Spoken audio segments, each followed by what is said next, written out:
Thank you for taking the time to learn about what you can do to safeguard yourself and your loved ones in a time of emergency. In the minutes to follow, we're going to highlight some of the types of emergencies that can occur right here in Halton and the actions and preparations you can take right now. And everything we discuss, and more, can be found in your personal emergency preparedness guide.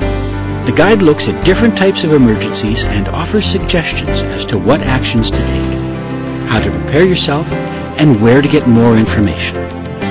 You'll note the 72-hour tag on the front cover of the guide. During the first 72 hours, emergency personnel are on the scene dealing with the impact of the event. That means the best thing you can do is to be prepared for an emergency so you can take care of yourself and your loved ones. Emergencies can happen at any time, anywhere, and being prepared is your best defense.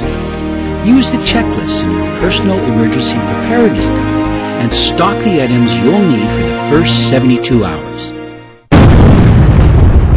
A few years ago, a major blackout occurred, affecting people across Ontario and beyond our provincial borders.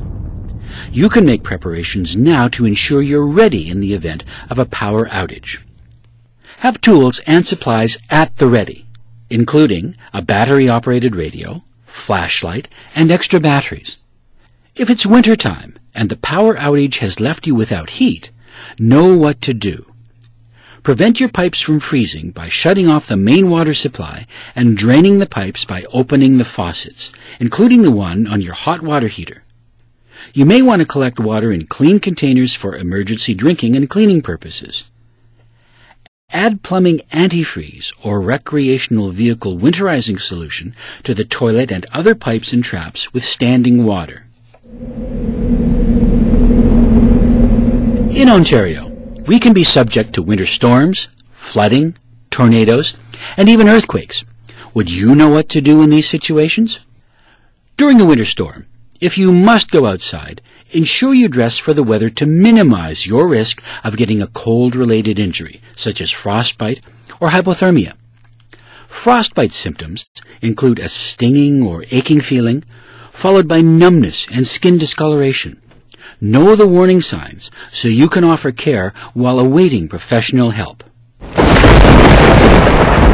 Environment Canada tells us that lightning kills about 7 people and seriously injures 60 to 70 people a year. Follow the 30-30 rule.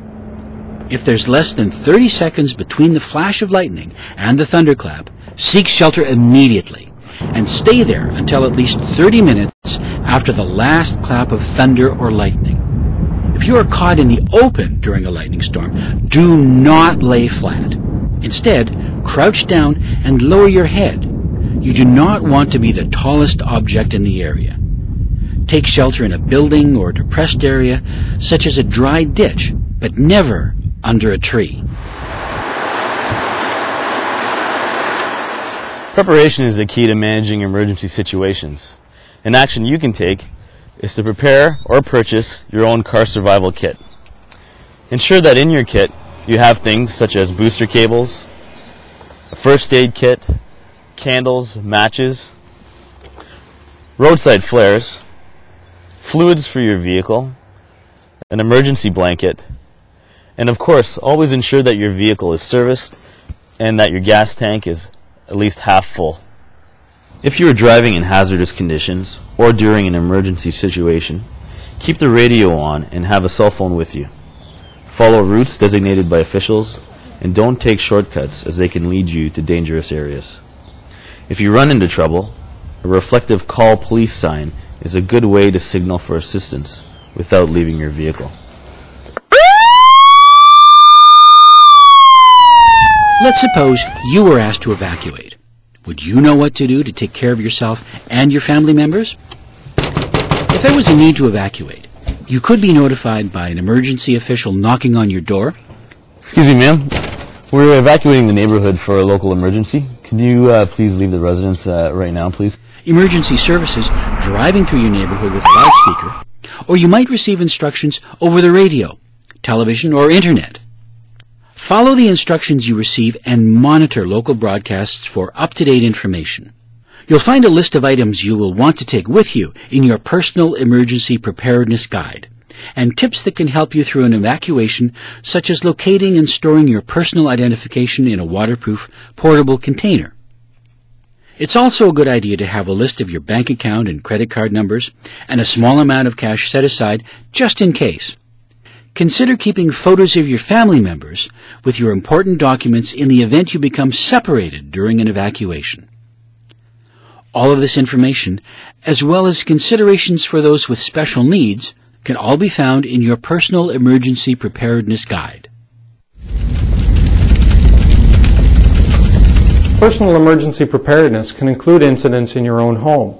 Each year, the fire departments within the region of Halton respond to hundreds of incidents, including fires, in homes. The best way to prepare for an incident is to plan with your family. Either use the information in your guide or take a separate piece of paper.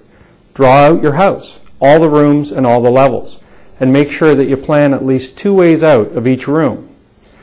Once you have the plan complete, discuss it with your family, practice, and hang the plan on your fridge where everyone can see it.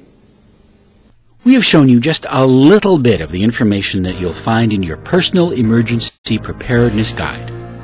The Personal Emergency Preparedness Guide was produced in partnership with Halton Region, the towns of Halton Hills, Milton, and Oakville, the City of Burlington, and Halton Regional Police Service.